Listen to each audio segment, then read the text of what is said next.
សូមជម្រាបដល់ញោមញាតិបងប្អូនក្នុងនិងក្រៅប្រទេសខ្ញុំបាទសូម review នៅសៀវភៅ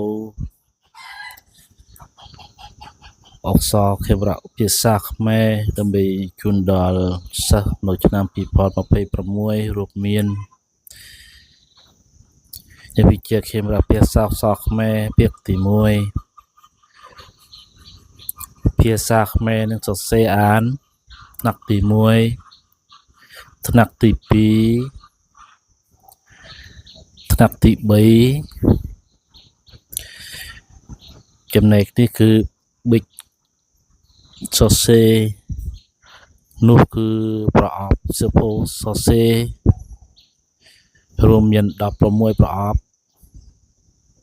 បើក្នុងមួយប្រអប់ចឹង200ក្បាលសៀវភៅ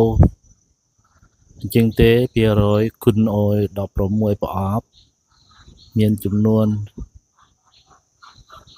3200ក្បាលសៀវភៅសរសេរបាទនេះជាសៀវភៅពុំនឹងសៀវភៅសរសេរយើងសម្រាប់ជូនដល់សិស្សនៅឆ្នាំ2026នេះឯង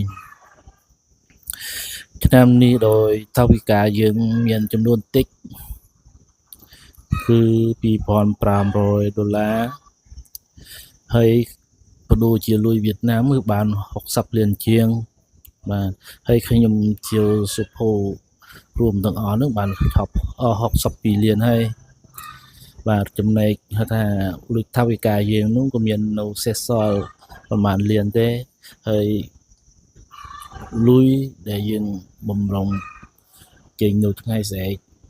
ឬខាន់ស្អែកនេះគឺមានលុយឡានលុយបងប្អូនដែលជំនួយព្រមទាំងលុយប្រគេនដល់ព្រះសង្ឃ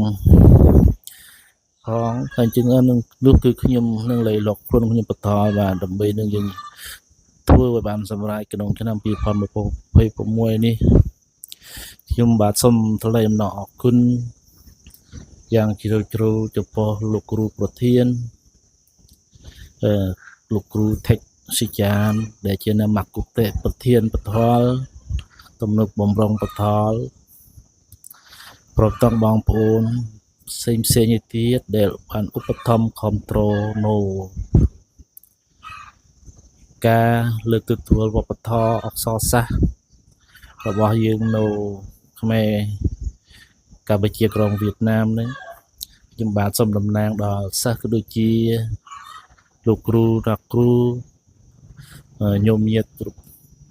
នៅទីនេះសូមថ្លែងអំណរអគុណយ៉ាងជ្រាលជ្រៅហើយនេះជាការលើកទឹកចិត្តមួយដ៏ធំចំពោះបងប្អូនយើងនៅក្រៅក៏ដូចជាបរទេសដែលយកចិត្តទុកដាក់ចំពោះខ្លួនវប្បធម៌អក្សរសាស្ត្រដូចជារក្សានៅតម្លៃនៃអក្សរសាស្ត្រដើម្បីគួនចៅខ្មែរយើងបន្តពងសាវតារៀនសូត្ររក្សានៅអក្សរសាស្ត្ររបស់យើងឲ្យបានយូរអង្វែងជាងនឹងមានតែការលះបង់នៅកម្លាំងសទ្ធាទៅបីតិចច្រើនដែលអត់មានជាវត្ថុតម្កល់នៅទីនេះយើងខ្ញុំនឹងជូនដល់សិស្សនៅឆ្នាំនេះដែរក៏ដូចជាសពឆ្នាំបងប្អូនដែលបានតែងទៅធ្វើអញ្ចឹងខ្ញុំថាតែងតែមានចិត្តរំភើបហើយខ្នះខ្នែងធ្វើអស់ពីសមត្ថភាពបាទសាជាថ្មីក៏សូមថ្លែងអំណរអគុណចំពោះលោកគ្រូញោមញាតិបងប្អូនទាំងអស់ដែលនៅក្នុងនិងក្រៅជាពិសេសថាលោកគ្រូថេកសិចានដែលជាអ្នកមគ្គុទ្ទេសក៍